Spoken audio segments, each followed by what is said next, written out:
तो बच्चा party finally CBSE ने सेकेंड टर्म के सैंपल पेपर रिलीज़ कर दिए हैं। तो काफ़ी खुशी वाली बात है, बट खुशी तब होगी जब आपके 40 में से 40 मार्क्स आएँ। अब आपका काम है, आपकी तैयारी इतनी अच्छी होनी चाहिए कि बस 40 में से 40 ही आने चाहिए। इंग्लिश के सैंपल पेपर आपको साइट पे मिल जाते हैं, बट हिंदी की प्रॉब्लम होती है। तो आज हम क्लास 10 सोशल साइंस और इसका कोड रहेगा 087 हिंदी मीडियम में। स्वागत है आप सभी का एक नई वीडियो में। मैं हूं आपके साथ आशीष सर। सारे सब्जेक्ट के सैंपल पेपर आपको मैं लेके आऊँगा, बट आपको छोटा सा काम करना है, वीडियो को लाइक करना है, कम से कम 1000 लाइक, शेयर कर दीजिए अपने सभी दोस्तों को। साथ ही चैनल को सब्सक्राइब नहीं किया तो अभी कर लीजिए, क्योंकि यहाँ पर पढ़ाई के साथ साथ आपको सारी नई नई अपडेट भी मिलती रहती है। तो चलिए शुरू करते हैं। और सबसे पहले हम आपके लिए यहाँ पर ये पैटर्न आपको पता होना चाहिए कि जो पेपर है वो आपका 2 घंटे का होगा और 40 नंबर का होगा। यहाँ पर आपको अकड़म बकड़म बम्बे बो 80-90 पूरे 100 नहीं करना है, बल्कि पूरी तरह से एक्सप्लेन वाले सवाल होंगे। एमसीक्यू बिल्कुल भी नहीं होगा। राइट, पहली बात तो आपको ये ध्यान रखना, 2-2 नंबर के होंगे, 3-3 नंबर के होंगे, 4-4 नंबर के आपके पास प्रश्न होंगे। तो बस पढ़ाई को आपने थोड़ा सा सीरियसली लेना है। सबसे पहले हम पेपर को सामान्य निर्देश देखते हैं कि भाई पेपर किस किस तरीके से आपके पास आने वाला है, ताकि आप पेपर की उसी तरह से तैयारी कर पाओ। और सबसे पहले देखो यहाँ पर, तो पहला आपको देखना है कि भाई यह प्रश्न पत्र आपको 5 खंडों में ABCDE में बटा है। 5 खंड है भाई इसमें, ठीक है, 5 पार्ट हैं। उसके बाद देखो सभी प्रश्न अनिवार्य हैं, कोई भी आपको ऐसा नहीं है कि भाई 10 में से आपको 8 करने, 7 करने, सारे प्रश्न आपको करने हैं। उसके बाद देखो खंड ए में आपको 1 से 5 तक के लघु उत्तरीय हैं। 1 से 5 प्रश्न तक लघु उत्तरीय, प्रत्येक 2-2 नंबर का होगा। थोड़ा सा 2 नंबर का आपको लिखना होगा उसी के अकॉर्डिंग। उसके बाद देखेंगे बी पार्ट, और बी पार्ट में आपको 6 से 8 लघु उत्तरीय होंगे। अति लघु उत्तरीय 2-2 नंबर के, लघु उत्तरीय आपको होंगे 6, 7, 8 3 प्रश्न, और ये रहेंगे 3-3 नंबर के 9 नंबर हो गए। उसके बाद देखो यहाँ पर आपको 80 शब्दों से अधिक नहीं होना चाहिए, बहुत बड़ा नहीं लिखना है आपको। और 2-2 नंबर में आपको 40 शब्दों में, यानी कि आपको लगभग 2-3 लाइन में आपका ये आंसर आ जाएगा। और 4 से 5-6 लाइन में आपको 5-6-7 लाइन में आपको 3-3 नंबर का आ जाएगा। उसके बाद बचा सी पार्ट, तो सी पार्ट आपको 9 और 10 से दीर्घ उत्तरीय होगा, 5 नंबर का होगा। भाई 4 नंबर का तो इन्होंने गायब ही कर दिया है, और ये रहेगा आपके लिए 120 शब्दों से ज़्यादा नहीं होना चाहिए। तो आप ये कह सकते हैं कि 5 नंबर में आपका पूरा पेज आपका आ जाएगा। राइट, पूरे पेज में थोड़ा सा अगले पेज में भी जा सकता है, बट एक पेज आपका एनफ रहेगा। उसके बाद आपको रहता है 11 और 12वां प्रश्न, ये केस स्टडी से रिलेटेड रहेंगे। और उसके बाद 13वां प्रश्न आपके लिए मैप रहेगा। ये 2 भागों में 3 अंक का होगा, जो कि 13 और 13 इतिहास 1 अंक, और भूगोल का रहेगा 2 नंबर, तो 2 और 1 3 नंबर का रहेगा। उसके बाद देखो यहाँ पर प्रश्न पत्र में कोई भी विकल्प नहीं दिया है, यानी कि ऑप्शनल नहीं है, करना है तो करना ही है। हालांकि एक आंतरिक विकल्प है इसमें, कुछ प्रश्नों में दिया है, जैसे भाई ए को करो या बी को करो, ऐसा हो सकता है। ऐसे प्रश्नों में से एक ही को आप करोगे, या तो जैसे या वाला दिया होगा ऊपर वाला, या नीचे वाला करेंगे। इसके अलावा जहाँ भी कहीं आपको अनुभाग और प्रश्न के साथ साथ निर्देश दिए होंगे अलग अलग। अच्छा, एक चीज़ मैं आपको इस पेपर से रिलेटेड बताऊंगा कि ये इंग्लिश से हिंदी करने में काफ़ी मुश्किल सा रहता है, लेकिन फिर भी कोशिश होती है आपके लिए। थोड़ा बहुत आपको ना इसमें मिस्टेक हो सकती है, बट आपको थोड़ा सा खुद भी अंडरस्टैंड करना है। पहला प्रश्न है अति लघु उत्तरीय, वे असहयोग आंदोलन भारत के शहरों और कस्बों में फैला, कौन से कस्बों में फैला वो आपको बताना है। दूसरा प्रश्न रहेगा पर्यटन को व्यापार क्यों माना जाता है, ये भी 2 नंबर का है। तीसरा प्रश्न है आपके लिए एक दल और 2 दलीय व्यवस्था में अंतर आपको बताना है। और उसके बाद रहता है चौथा प्रश्न, भारतीय रिजर्व बैंक की भूमिका का उल्लेख आपको करना है। अब हम चलते हैं, और ये रहेगा नीचे दी गई तालिका में दिए गए आंकड़ों को पढ़ना है, और आपको यहाँ पर प्रश्नों के उत्तर देने हैं। तो देखो यहाँ पर क्या है कि भारत में तैयार इस्पात का कुल उत्पादन, राइट, तो देखो यहाँ पर आपको उत्पादन दिया है, ये राइट वाला जो है वो उत्पादन है, और लेफ्ट वाला आपको ईयर दे रखा वर्ष, ठीक है, और ये मिलियन टन में। तो आप ये मान के चलिए कि यहाँ से इधर ये इधर रखोगे आप, अब आपने इसमें इसको पढ़ना है और आंसर देने हैं। और चलिए मैं थोड़ा सा इसे पूरा करके दिखा देता हूँ आपको, ताकि आप पूरा इसे एक ही प्रश्न आपका बन जाएगा। अब आप देखो यहाँ पर आंकड़ों की तुलना करेंगे और इसका कोई एक कारण भी बताएंगे। तो पूरा प्रॉपर इसे पढ़ लीजिए, क्योंकि मैं आपको प्रश्न पत्र समझाऊंगा नहीं, सिर्फ हिंदी मीडियम में आपको लेके आया हूँ। बाकी समझना आपको ही है और इसे सॉल्व करना है। और इसका दूसरा भाग, 5वें का दूसरा भाग ये है। तो प्रश्न आप एक बार इसे पढ़ लीजिए। अब आ जाता है आपके पास बी पार्ट, राइट। और बी पार्ट में आपको ये प्रश्न रहेंगे 3-3 नंबर के, 9 नंबर का रहेगा। और तीनों प्रश्न यहाँ पर देखो। पहला है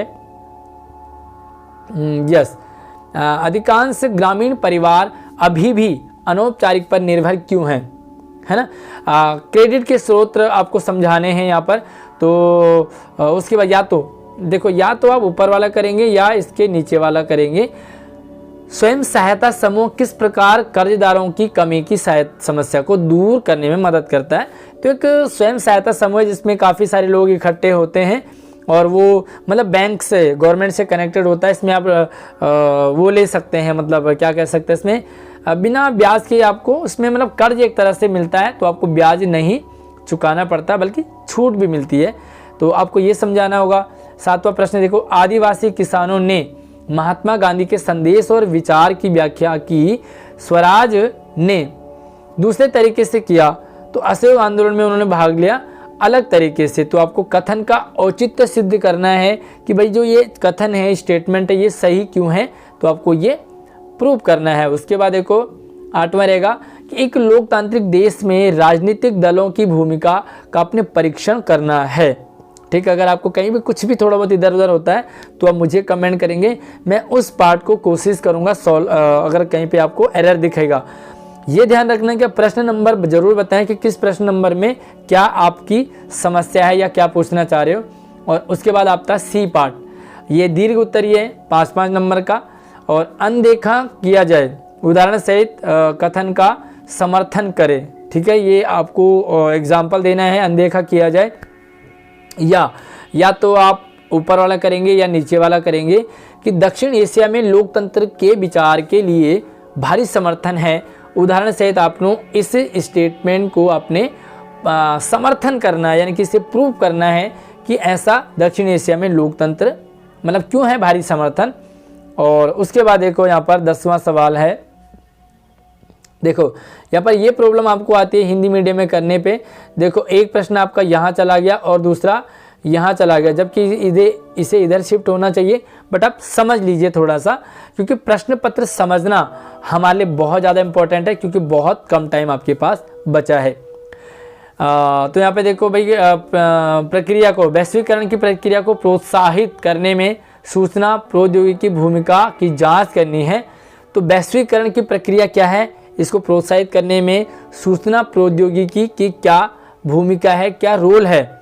या तो आप ऊपर वाला करेंगे या आप इसे करेंगे कि भारत और उसके लोगों पर वैश्वीकरण के प्रभाव का आकलन करना।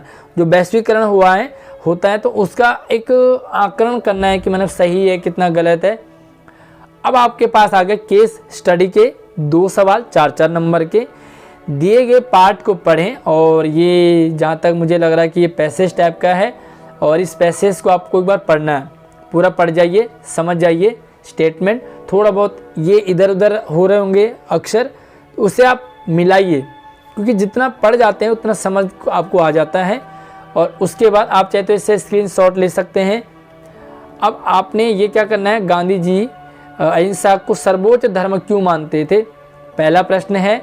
और दूसरा प्रश्न है, इसके 3 प्रश्न हैं। तो आपको 2 ये हैं, तीसरा ये है। तो आप इसके तीनों प्रश्नों को देख लीजिए। और अगर आपको स्क्रीनशॉट लेनी है तो थोड़ा सा आप इसे वीडियो को बैक कीजिए और उसको स्क्रीनशॉट ले लेंगे। आप चाहें तो इस प्रश्न को मैं टेलीग्राम चैनल पे भी डाल दूंगा, ताकि आपको इजीली मिल जाए। और अगला प्रश्न आपके लिए 12वां, और ये भी आपके लिए केस स्टडी ही रहेगा। तो चलिए मैं इस पिक्चर को थोड़ा हटा देता हूँ, ताकि आपको पूरा अच्छे से ये दिखाई दे।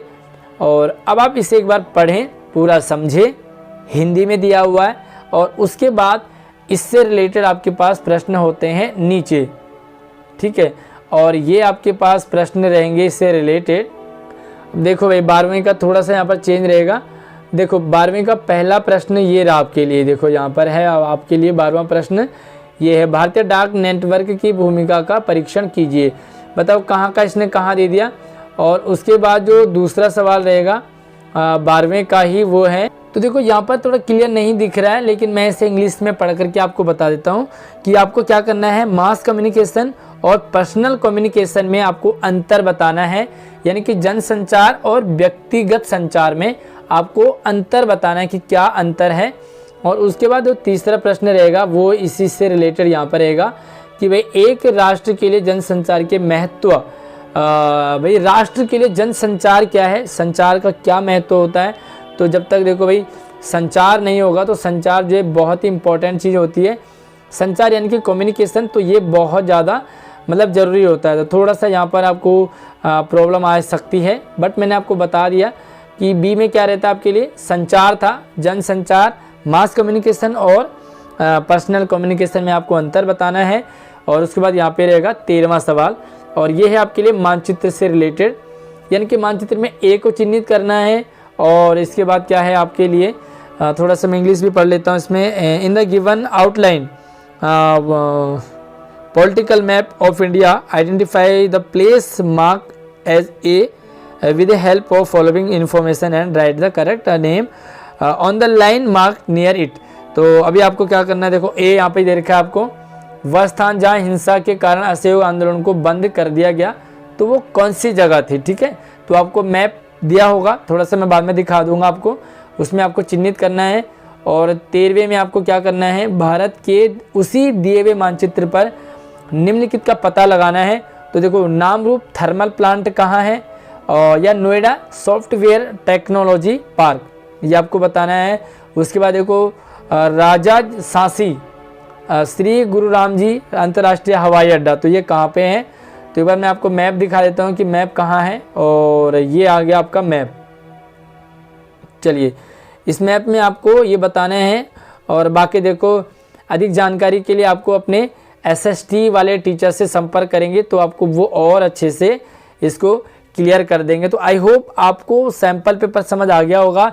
हिंदी मीडियम में कोशिश की है मैंने आपके लिए बनाने की, भैया एरर हो सकता है, देखो इसके लिए मैं आपको सॉरी कहता हूं, क्योंकि मैंने कोशिश की है आपके लिए। बाकी कितना आपको समझ में आया, कितनी आपको हेल्प मिली इससे, वीडियो में यार प्यारा सा कमेंट आप जरूर कीजिए। बाकी सब्जेक्ट के सैम्पल पेपर आपको इसी वीडियो के डिस्क्रिप्शन में मिल जाएंगे, आप जरूर जाके देखें। हिंदी पढ़ने के लिए हमारे चैनल पर आपको सारे टॉपिक सारा कुछ बहुत बढ़िया तरीके से मिलेगा। तो चलिए यार लाइक का टारगेट 1000 कम से कम, शेयर कर दीजिए अपने सभी दोस्तों को। धन्यवाद।